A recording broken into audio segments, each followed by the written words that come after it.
evening, folks. My name is Jim Worthen. The show is Worthen One. We're here on Channel 17 every day, 2 o'clock, Monday through Friday, and Friday at 7 o'clock in addition. But that's just, as my sainted brother who loved jazz, that's just the first verse of the song.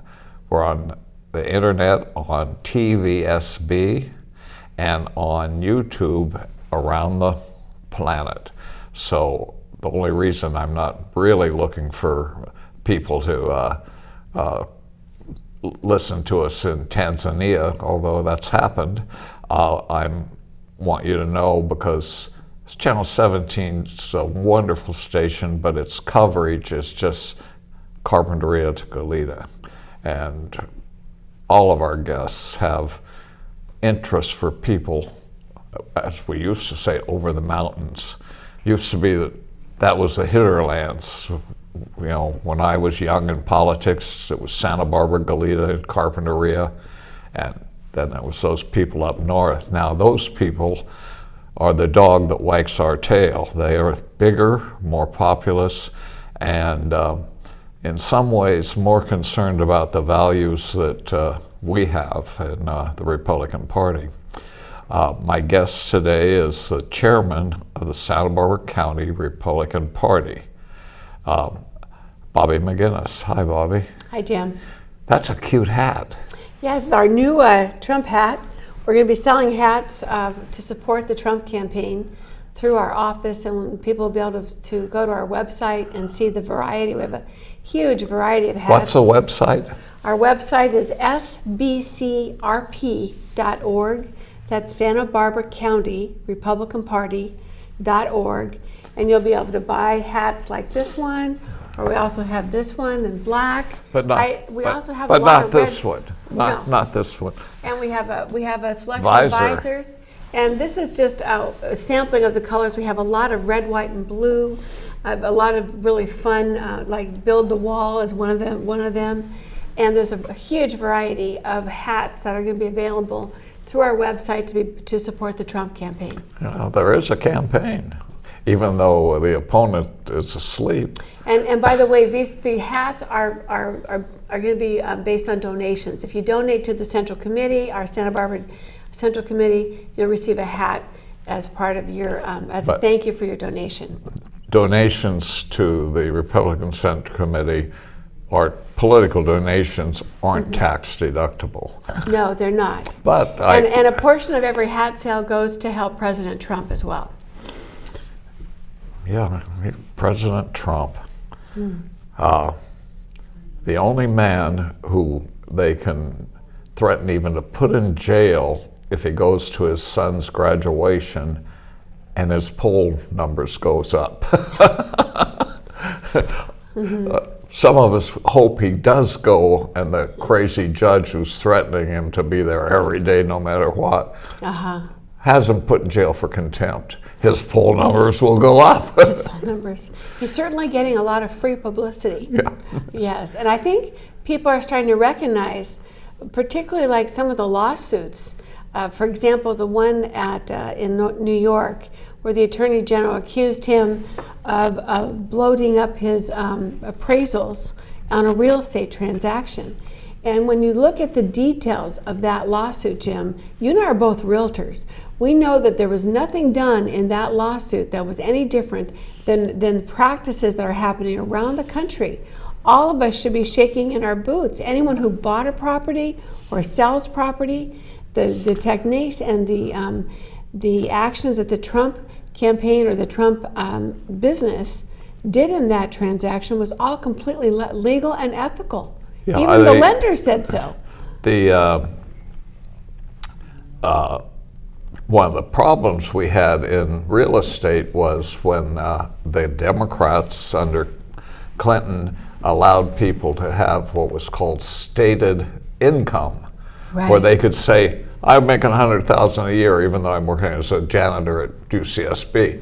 And it did allow people to get into real estate. And then when there was a downturn, they all of a sudden were in over their head.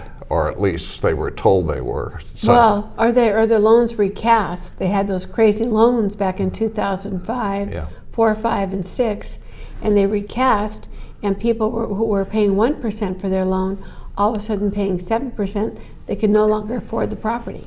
yeah, I always thought the tragedy of that era was they scared people into walking away from their properties, which if the people had just held on and even gone through several months toward foreclosure and saved their property, within 2 or 3 years, the properties were increased in value by 10, 20%. All that fear was generated by the regulators and the Democrats. And the news media, and so in those transactions that Trump has been he's been not just accused, they've also found him guilty. I mean, of course, that's going to be moved up the line, moved up the chain with appeals. But when you talk about today's real estate, buying real estate, and after the 2005 era and what happened with the crash of 2008. Lenders are even more, it's more important that they do their own due diligence to get the value of property. That most owners may have a slightly inflated view of the value of their property and are asked what the value is, but the lender has a due diligence and a responsibility to be able to do their own appraisals. Yeah. So I found that particular one, maybe because I am a realtor and I help people get loans and buy properties, I feel like that particular scenario happening in New York is particularly worrisome because we have whole industries of people that are doing those exact same methods to be able to get loans and buy and sell property. There's no question, whatever you say your property's worth, whatever buyer and seller say, the banks make the final decision. Right, in terms of what they're going to loan. Yeah.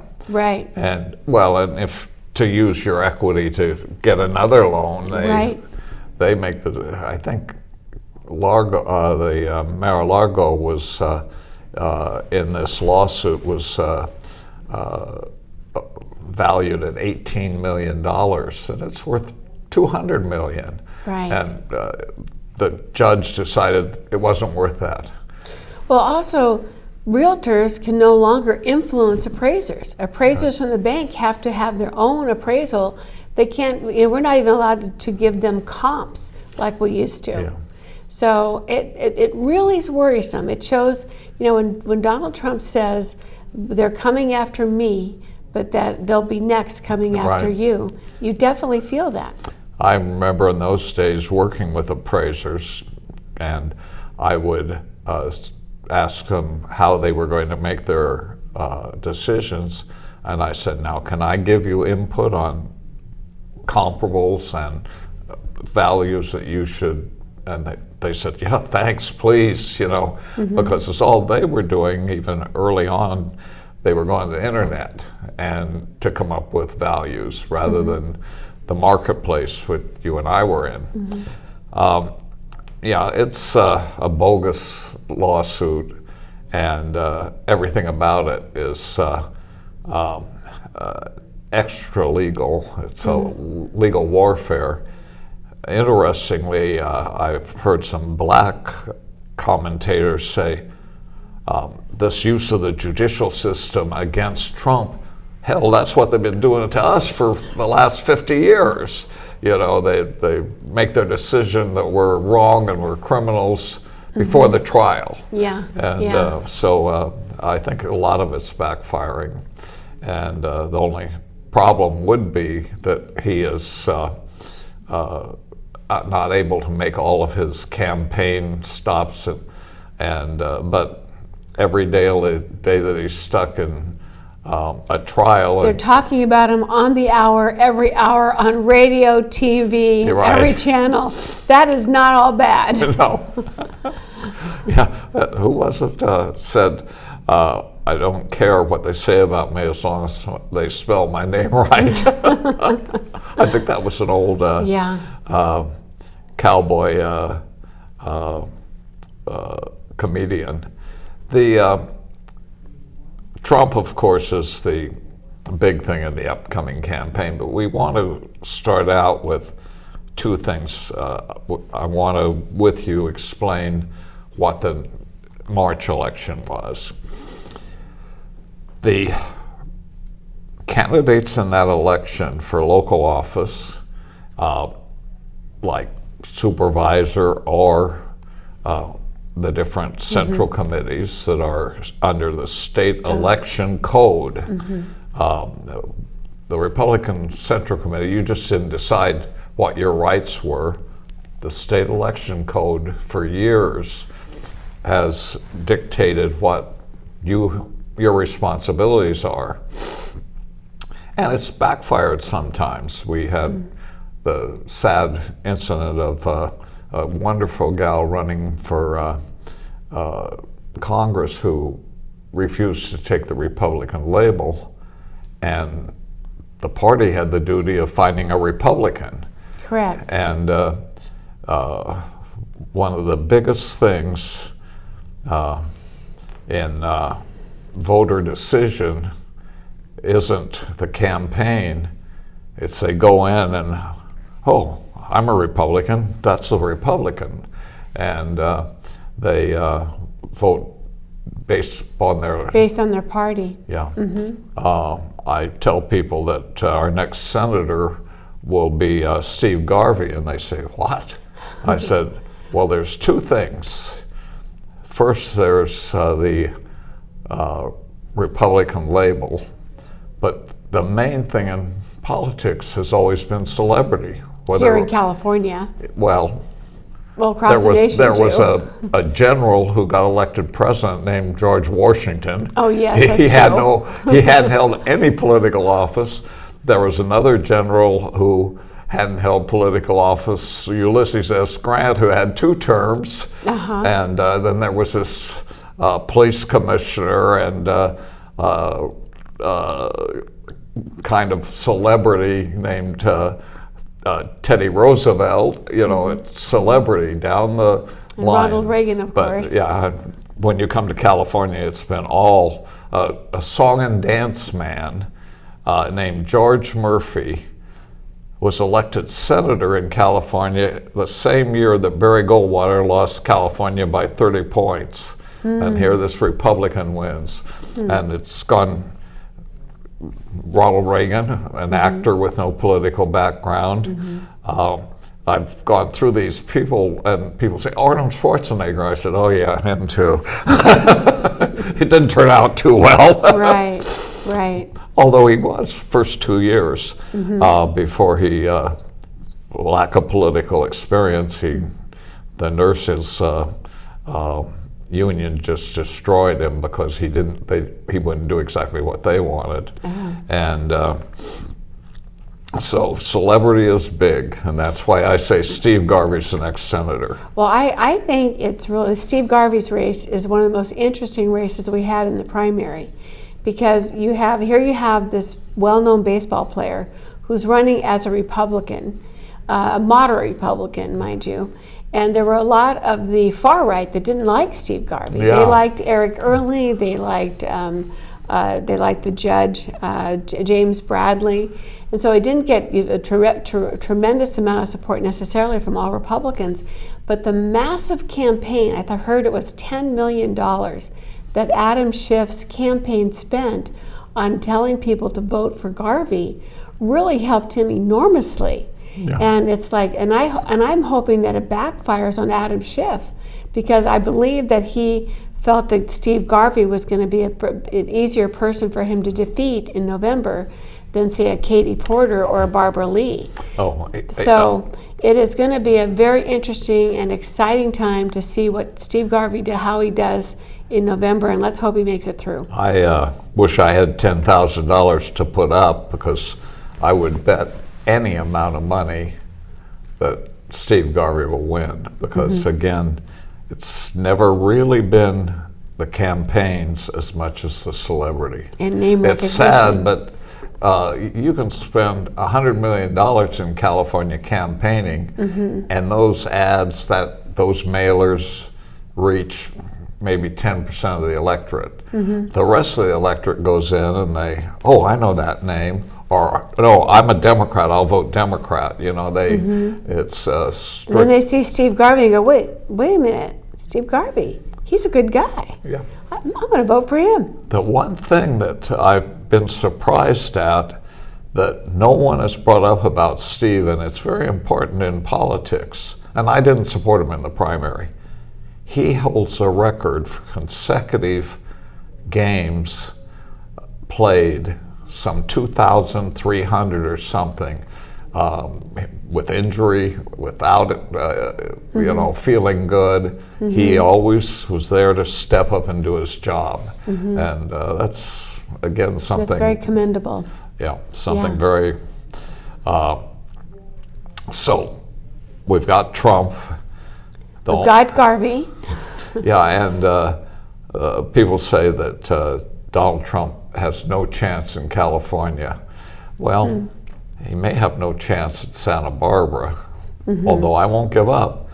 But travel the Central Valley, travel all the Inland Empire. You aren't seeing anything but Trump signs. So it'll be whether or not as always, the minority votes in the big cities are persuaded to just go vote Democrat. And they're beginning to leave the home. Well, some of the interesting things about the March primary was that we had, the Republicans came out, 55% of our people voted. The Democrats had 45% or 44%. So they were, there's a 10, 11% gap there between the number of percentage of voters that voted. However, the numbers, they have more numbers, in which case their numbers were higher on actual votes cast. But what it showed is that there was not a race that was really driving people to the polls. We had we were disappointed with the 55%. We were hoping to get to 65 or 68% like we did in the general election of 2022. Yeah, the primary turnout is always difficult. People, I think some voters don't want to be embarrassed by going to vote when they have no idea what they're voting on. Well, and I just felt like the primary itself, or the presidential race, was already decided virtually by the time we got there. And so there really wasn't a robust race. If you remember the primary in 2015 when Trump was running for, or 2016 when he was running for president last time, I mean, we had Ted Cruz, you had John Kadish, you had, I'm trying to think who else was on. He had a robust number of people that were running against him for president. But I remember there was a large panel of Republicans running. So people were very excited to go to the primary and cast the vote. And I remember we went to the convention, which at that time was in Burlingame. And in Burlingame is the time when Trump had to be brought in by the back way from the highway with the police, because they had 300 protesters out front. You had 300 policemen against the protesters, and they were just trying to figure out a way to get him in the building. There was so much energy and excitement. It was really an amazing experience. Now, he also came to the last convention that we had in the fall in Los Angeles, and there was a protest. But it wasn't a protest against Trump. It was a protest against hotel management. Unions. Yes. And it was still great to have him there, and there's a lot of support for him. But it was interesting in comparison to what it was at Burlingame in the fall, right before his election, because he had to earn the spot he had to really earn the election, and he had so much really good competition. And he did, and he survived. Yeah, I can remember you and I talking back around Christmas time, hoping that DeSantis would run a campaign here. Yes. We loved DeSantis, but we were for Trump, but we wanted the turnout. We wanted the excitement. And, yeah, I cried when DeSantis dropped out of the race, not because I'm a DeSantis supporter. I do like Ron DeSantis, but I was just I was afraid that we'd have a drop off in attendance or participation in our primary because of it. Well, and that turned out to be true. Even though Haley ran a admirable anti-Trump campaign. And here in our county, I think she got 20% of the vote. Yeah, she had a fairly decent showing. By our primary date, she had dropped out after Nevada. Right. And that's the other thing. Let's talk about the structure. First, nationwide, and that is that all these different states have different manner of picking delegates to their party conventions, Democrats and Republicans. Democrats have what's called super delegates, and they about 40% of their delegates are chosen because they're a congressman, a senator, a governor, a party operative, and that's not true in the Republican Party. The delegates are chosen by vote, usually, or convention in the different states and in different ways. Utah is a state that has a mix of primary and then convention. You have to get a certain votes in certain areas in the primary, and then the convention makes the decision on where their delegates will go. In the good old days, we used to smoke a cigar and be in the back room and decide the delegates. One of my favorite stories was a delegate to the Hoover Convention in 1932. President Hoover was back running, and the Republican delegate, it was in Chicago, was Al Capone. Was the Republican delegate to the Wow. Needless to say, nobody tried to twist his arm. But there's some great stories in politics. Where we stand today is we've had an election in March. We'll go over some of the seats, but those in official election, like supervisor, in off years it includes sheriff and but in the presidential year it's supervisors and central committees. And everybody, I know people who were so delighted that their candidate won, for instance, in the central committee, but they don't take office till January. Right. Well, the new members, like you and I both won our elections, and we're both currently serving. But any of the new members, they join the committee in 2025 January. Yeah. So we have an organizational meeting at that time of all of the people who won their seats. We try and get them to not lick their wounds, but to come proudly to work with us between now and when they go to office in January. Well, that's true. And for example, Mary Hudson she lost her vote, I think, by 10 votes. But so I've invited her to be my alternate. Yeah. And so she's my alternate currently serving. And so she just got sworn in and is now a member of our current Central Committee as an alternate. Yeah, she does a show here on Channel 17, and she's some celebrity. She's related to somebody who's a celebrity. Her daughter is Katy Perry. Yeah. Yeah, who is on American Idol, and apparently there's some sort of revival going on with music and gospel music on the American Idol. I haven't seen it, so I don't know. Katy Perry was a young girl who played her guitar here in Mary and her husband's religious show here in this Channel 17. Oh, really? Several times when she was 16 and 17 years old. Gosh, I wonder if you guys still have those tapes. Pardon me? I wonder if you guys have those tapes. No, unfortunately. In fact, they've asked me to turn in any discs when we went to disc recording, because in changeovers, they didn't even have some shows over 10 years old. Oh, I see. And of course, with me, I don't have anything, and it goes back 25 years. Yeah. So, but I had the 10 to 15 years. Oh, okay. Which is an embarrassment.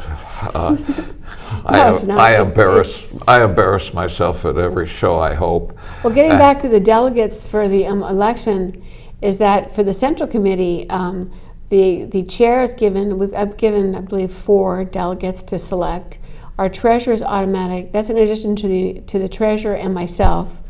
And then there's ways that the Central Committee can earn more delegates. Now, these are delegates to the state. To the state convention, yes. Which is May 17th through the 19th this year. And I've been very, that's one of my success stories, is that we're now up to 25 delegates from the county of Santa Barbara to go to the state convention. And those come from your right as chairman to appoint. Well, there's also ways that by certain things that we report that we've done in terms of our campaigns that give us extra delegates.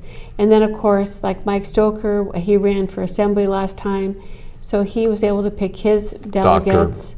And Dr. Brad Allen picked delegates. his. Yes. And then we also had one of our delegates was selected by one of the state, it was the woman who ran for lieutenant governor. They called our office and asked, who would you recommend? We need one more delegate. Who would you recommend from your county? So she's a delegate because of that selection. And then, because of certain successes that we have, that we achieve, or certain, like a number of people who walk precincts, a number of volunteers are able to have, they were able to get extra delegates. So we're up to 25 delegates now, most of whom are going to the convention. That's great. And my involvement is such that I like to spread it out among our committee so that we have representation from South County as well as North County, and also the Solvang area and Lompoc. I want to make sure that every area is represented at the convention. And I like people to go so they can get the education. Right. So in addition to those 25 delegates, I believe we're up to about 20 associate delegates as well. Do you know who the luncheon and keynote speakers are yet? No, not yet. But it's usually somebody pretty important, and they're very inspiring. 2 years ago, Trump was one of them. Right. Well, not even 2 years ago. Last convention, he was there. Yeah. He was there, and Tim Scott was there, Vivek Ramaswamy was there, and also Ron DeSantis. They were all there at the convention. And I believe that was in September. I think it was September or October that we went. Yeah, most of us have to have a interpreter for Swamy because he's so intellectual and so... Oh, he gave a wonderful speech. So did Ron DeSantis. In fact, I told people that I really, I love Trump, been a Trump fan from the moment he came down the elevator. However, I really respect Ron DeSantis, and I wish that people could see the Ron DeSantis when he's talking to a group as opposed to Ron DeSantis, the debater. Because I felt like on the debate stage, you really didn't get to see the real candidate. Yeah. Vivek Ramaswamy did well on the debates, and he does well in person too. Very inspiring. After years of being in this, I fear that the handlers and advisors ruined DeSantis' debates. They tried to make him into something he wasn't. They should have just let him go. Be himself. Yeah, I agree with that. And he has a great story to tell, the miracle of Florida. Right.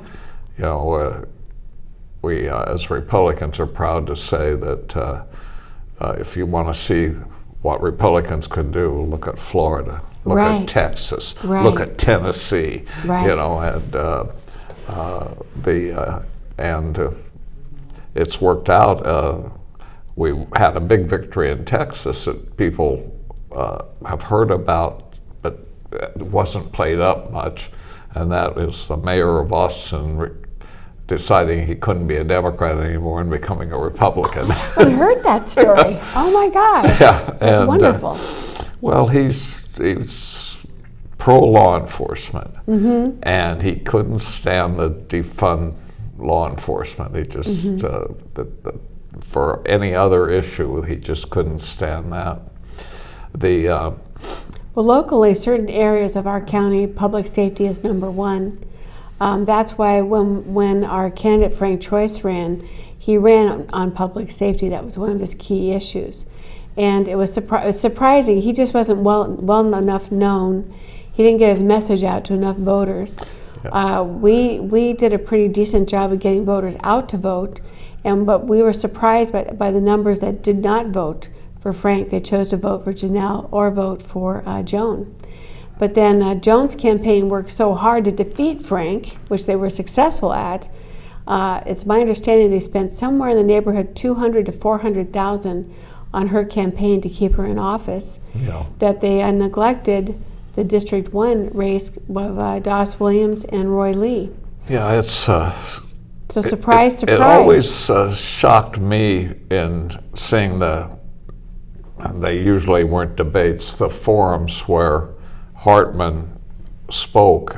She had a handler there, and she read her notes. Yeah, she had didn't speak from her heart at all. She read from her binder. She had to look up the answer before she could speak. Yeah.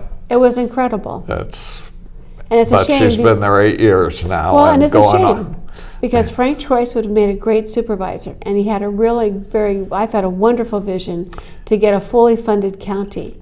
And a lot of the suffering going on in the county is due to politics, not due to the resources that we have available. Well, it's I believe in attacking your opponent honestly. Mm-hmm. And luckily, I believe as a Republican, your opponent always has a lot of vulnerability for a honest, vicious attack. Mm-hmm. You know, we have an assemblyman who voted for allowing transgender students transgender boys to go ahead and play in girls' sports, undermining girls. And you look at the awards and the scholarships going to transgenders because they're playing in women's sports, yet put that same transgender boy in a boys' race, he's mediocre at best. Oh, yeah. So this is undermining the very success of women in Title I want to say Title 29. It wasn't Title IX. Yeah, Title IX, that gave women the right to play sports. I have 4 daughters. When they started high school, they were able to play. They were swimmers. They were golfers. They played softball. They played volleyball. They were involved in a number of sports, and they were all female competition. Yeah, basketball was huge in my household. And as a mom of daughters playing basketball, it's hard enough to compete, particularly when our Santa Barbara girls go down and play the Los Angeles girls. It can get very rough, and more than one will end up in the hospital because of a hit by a woman. I can't imagine what it is having transgender men playing against our girls. It's just going to undermine athletics for women. Recently, a gal, I forget where it was hospitalized, I think broken collarbone, playing soccer, and there was a transgender man on the other side. Well, you look at the track races, where they don't have a chance against the transgender man. I actually think the transgender youth, or they should be playing in their own races against each other, and that have a Special Olympics for them, just like we have Olympics for the biological males and females. That would be fair. Yeah. They need to have fair competition. As a misogynist, I always like to point out the difference between the men and the women. I can remember when a man was playing tennis, and he was challenging women. I forget his name, but they went to Martina Navratilova and Chrissy Everett, and they said, "What do you think of this guy? He's able to beat women." And and he claims he's the number one. And the two of them in this interview said, well, I think in men's tennis I'd be probably somewhere around 120, and the other gal said, well, maybe 119. Yes. The men and women are different. Well, the men have biological advantages when it comes to muscles and strength that no matter what they do to their body, a woman's never going to be able to have that. Yeah. And notice transgender women are not asking to play in men's sports. Well, we have a gal who just graduated from college who has set all sorts of records in basketball. And now she's going into the top draft in the Women's Basketball League. And her salary will be $300,000 a year, $328,000, where a man going into NBA will get $10 million. $10 million, right. Yeah, and people debate it, and And understand, Jim, I'm not against transgender. If an adult decides that they want to change their gender, that's their business. We don't want to be telling people what they can and cannot do. It's just having youth, transgender youth, play against biological boys playing against biological girls. It's just not fair to the girls. Oh, no, and it undermines the whole purpose of Title IX. Absolutely. Yeah, and I think we need to deal with reality. These, I hate to say this, transgender men who go into the women's locker room. Oh, absolutely. It's totally wrong. Yeah, and I've been in locker rooms, and you come out of the shower and you pat the towel on somebody's, and I hope that some gal sometimes just hits him in the penis with her towel.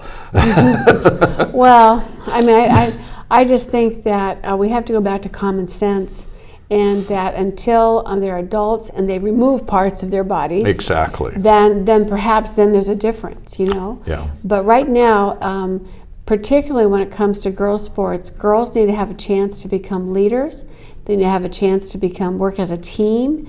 And sports gives them that, and it robs them if they have a boy all of a sudden coming in and somehow he's a better performer than they are because of his gifts given to him at birth. This great gal who's fantastic outside the 3-point line, who's now gone into double NBA, and people say, well, she's only getting three. She'll get $100 million in endorsements. Right. Well, the same thing happens in women's golf too. The men who make it on the PGA Tour make a lot more money than the LPGA players, but fortunately, they're getting more TV time. The women in golf, and they are also getting more sponsorships. Yeah. So they will make a lot more money on the sponsorships. Well, the marketplace dictates at the primary level what somebody gets paid. And if you have women's sports and they have 5,000 people at a professional game, and you have men's sports and they sell out at 20,000, that dictates what the sponsors, what the companies can pay, but that doesn't dictate what you can earn. We're now going into in sports where young men, young women can brand themselves, where they can sell their jerseys, and earn money based upon. That's the college players are starting to be able to do that as well. Right back down to high school now. Yeah, I'll be darned. But again, the marketplace. If you want women to make more money, go see them more. If you support them. Right. And so, because the tragedy in it is the stars can get the sponsorships, but the average great female basketball player, when only 5,000 people are coming to a game, it gets the minimum. And so if you want women to get more money, support them more. They have to be more watched. I love the Golf Channel, except when they cut away from a PGA game, because now the women's games are starting. I said, can't you could still play their game, but can't you readjust but cable TV, there aren't directors making decisions, there's computers. Computers, right. And but we've really gotten off of politics and the Central Committee. Yeah. So getting back to that, locally here, like I said, we had 55% of our Republican voters turned out to vote, and a little bit less than what we were hoping for. And we did have Sarah Dominguez, Elijah Mack, and Thomas Cole, who made it through the primary going into November. Those are our three candidates now for the statewide and national offices. Right. So you have Thomas Cole is running for Congress, the 24th district. You've got Elijah Mack. I call him our young Abraham Lincoln. I think you've had him on here. He's running against Monique Limon. Oh, he's fantastic. I've had him on at 18 years old. It's a surprise. And a brilliant capitalist, libertarian, and Christian. Right. And it's nice that we can, without demeaning those who aren't, that we can be proud of our religion. And that's something. Definitely supports religious freedom. And he also supports the environment. He wants a clean air, clean water, and he feels that that's not contradictory to being prosperous as a nation. No, in fact, he, in his speeches, can talk about how the environment can be enhanced by capitalism. You know, it was the marketplace that has cleaned up automobiles. You know, it's cleaned up their safety. Correct. It's the marketplace. And whenever they try to impose through government, then you have an auto dealership in LA that has 200 electrical cars sitting off to the side that they can't sell. Right. And they're at lowest prices, probably. And but they're selling the big Ford trucks because that's what the people want. Right. And the government regulators come from a way that they think they should tell you what the government wants to tell us what we have to, not only what we want, but what we have to drive, what energy we have to be able to use in our homes. They want to dictate. They want to get down to where how much. At some point in time, they're going to regulate how much electricity you can use on a daily basis in your house. They're already regulating water. Before we move away from that, I can tell people, if you believe what the government is trying to do with electrical vehicles and everything, if you want to see the cars of 20 years from now, go to Havana, where they're still keeping together the cars because they couldn't get the new cars from Ford. And we will be keeping together the old gas burner polluting cars because we won't take the electrical vehicles.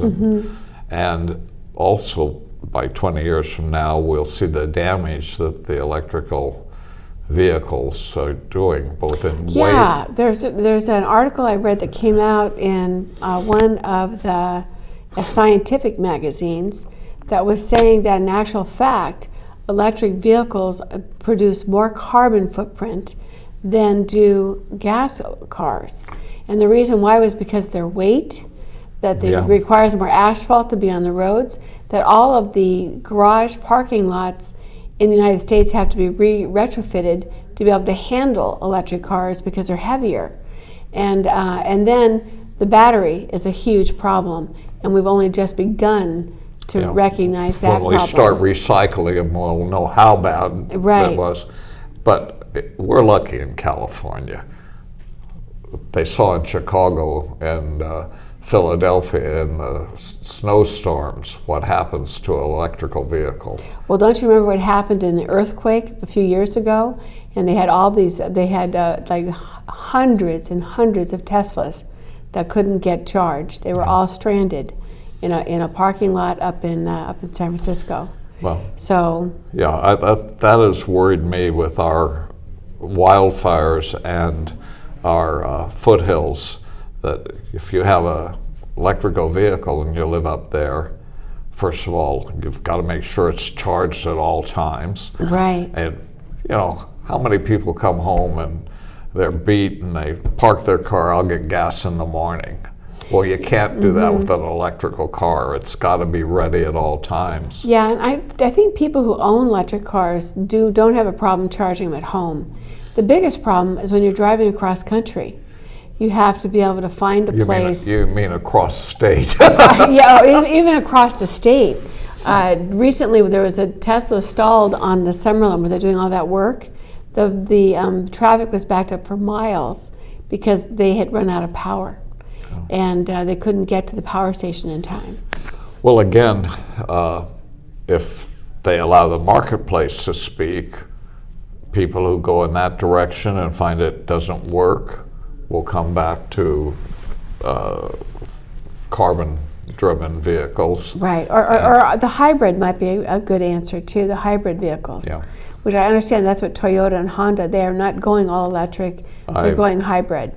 20 years ago, I bought my daughter and son-in-law a car in Seattle, and our choice was, of course, normal car. We really were looking at diesel because they are so much cleaner and cars are. And we picked a hybrid. We picked I think it was a Nissan hybrid, and they loved it, and it worked for them. Yeah. And let's get back. But going back to politics. Yeah, back to the Central Committee. Yeah. So Bob Nelson won in a landslide. He's very proud of that. We're very proud of that as well. What do you mean? He only got 79% of the vote. And, Supervisor Bob Nelson. Supervisor Bob Nelson, yeah, so he's very pleased with the outcome there. And then Mike Stoker will tell you about the miracle of ice with Roy Lee, that he feels that without a Frank Choice race, there would not have been a Roy Lee win. So that was a complete surprise to the Democrats, as well as to us as well. That was the one that retired Das Williams for a while. Yes, yes. He's a vampire, and we have to drive a stake through his heart sometime. I don't think so. But yeah, it was a surprise. Again. And I think Republicans can be proud of the part they played in that win. And we now are going to have a new voice. We couldn't endorse him because he was a Democrat. Right, we didn't. But what we did do was we endorsed. We told people don't vote for Das Anybody Williams. but Das, and there was only one other candidate. Right.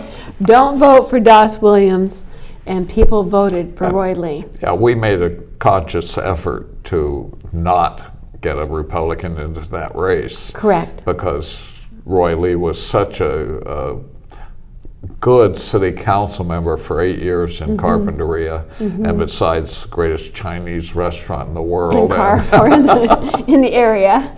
And also he has he's a strong public safety.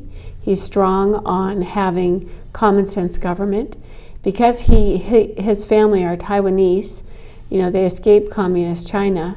And they, as I understand it, I might have got that a little bit wrong, but I know that there are immigrants here from Taiwan, and that they absolutely do not want socialism. Right. They want people to be able to live the American dream, and he's very supportive of common sense government and limited government. So he doesn't want the government coming in telling everybody what we have to do. So now in January, the Board of Supervisors will be Bob Nelson, Roy Lee, Steve Lavinetto, who has two more years. Yes. And then Laura Capps. Yeah. And Hartman and Capps. And Joan Hartman, yes. Yeah. Capps is the next person to be retired. There's going to be Capps, who's a tough candidate. I mean, to run against Laura Capps. Well, in fact, what was so surprising about Roy Lee is that Laura ran against Doss 4 years ago and lost.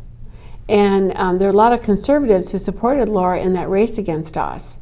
And here we have Roy, who was well known in Carpinteria, but virtually unknown in the new District 1 district, which included the Foothill area as well as Montecito. Yeah. And in fact, many people did not think Roy had a chance to win. But yet here when we work together, we definitely have a much more conservative voice on the county diocese, on the Board of Supervisors. So I'm hoping for a lot of 3 and 2 votes on the county. It would have been great to have Frank Troyce there as well, because then we would have had a very strong business-oriented, common sense government in place for the county government. But unfortunately, Frank didn't make the race, and we have Joan Hartman instead. But hopefully, Joan is going to become more conservative in some of her viewpoints by being influenced by the more conservative board. These are all state offices voted by the county. People forget the county's really a agency of the state. 2 years from now, we'll have district attorney, sheriff, treasurer. You know, that we'll have the elections office. Joe Holland will be up again.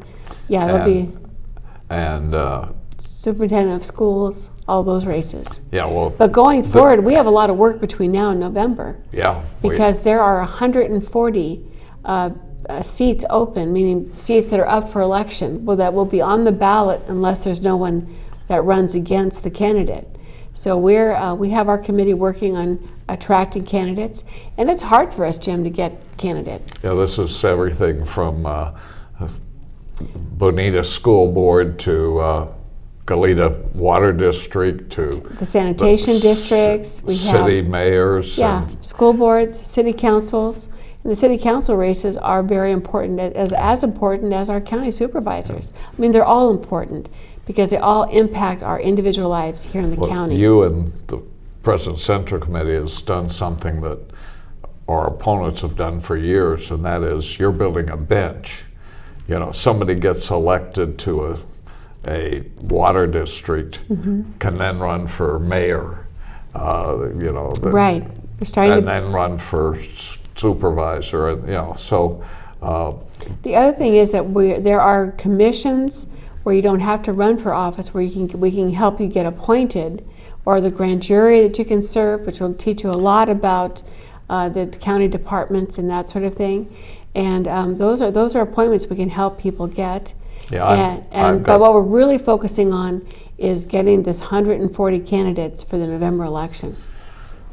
We're recruiting. I'm looking. My job was find somebody for Goleta Water District. Right. And so got to find again changes of 4 to 6 years ago where it used to be at cities and water districts, everything were at large, and then all of a sudden we have very small districts, which has the bonus is that you don't, as a candidate, you don't have to campaign 85,000 people. You maybe only have to campaign to 15,000 or even 1,500 in some of these races. Back to the theory that we have always wanted, and that is the candidate can go to every door.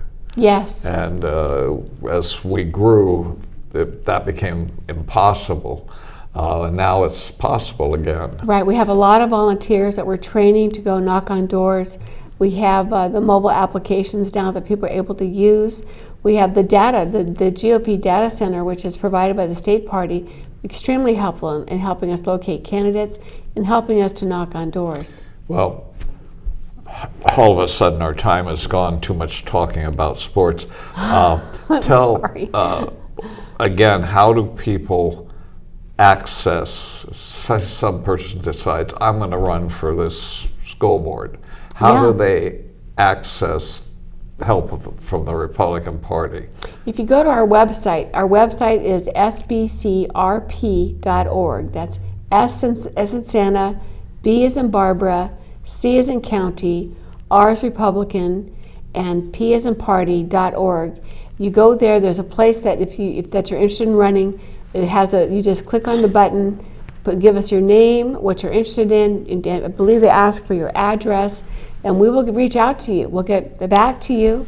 You can also call our phone number, which I should know off the top of my head, but I don't. And people need to realize we're looking for candidates for all over the county. That includes Lompoc, it includes Guadalupe, it means New Cuyama. But we do have some criteria. And you either have to be a Republican, right, or you have to be a declined to state, and we can endorse you. We don't, as we saw with Roy Reed, we don't endorse a Democrat, but we can say, don't vote for the other guy. Right. and that way help the person get good elected. Democrat. Yeah. And again, that's state law. I have a hard time with some of our newbies in politics to understand that there's state law governing the Republican Party. Then we have bylaws that we have to follow. Correct. Somebody stupidly asked you to resign. Right. They were mad at you, thinking that then there'd be an election to replace you. No, they were going to appoint someone to replace me. Yeah. You don't have that kind of power. No, next, if you resigned or got ill, then first vice chair becomes chair. It's temporarily. It's temporarily until there'd be a new election. Yeah, something like that. We just had our treasurer just moved out of state. He had a new job, left state, and so we had 5 days to find someone else to fill that role of treasurer, and then that treasurer it had to be approved by the entire central committee. Well, time flies, but we've got a lot to do. Yes. And you've outlined, run for office, come to us. Help you us. have to ask if you come to us. And if you make a donation, you'll get a hat. And you'll get a choice of hat that you can buy to support the Trump campaign and to support our local candidates.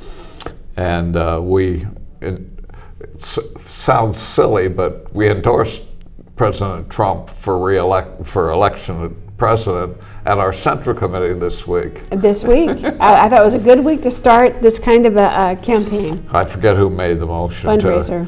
Made the motion to endorse him. Oh, it was you.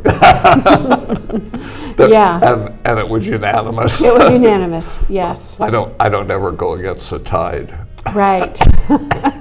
No. Thank you, not Bobbi. True. All right. Thank you, Jim. We never have enough time. I talk too much. But you're a blessing to the body politic. Thank you. Thank you. Thank you very much. Hardest working chairman I've ever worked with. Okay.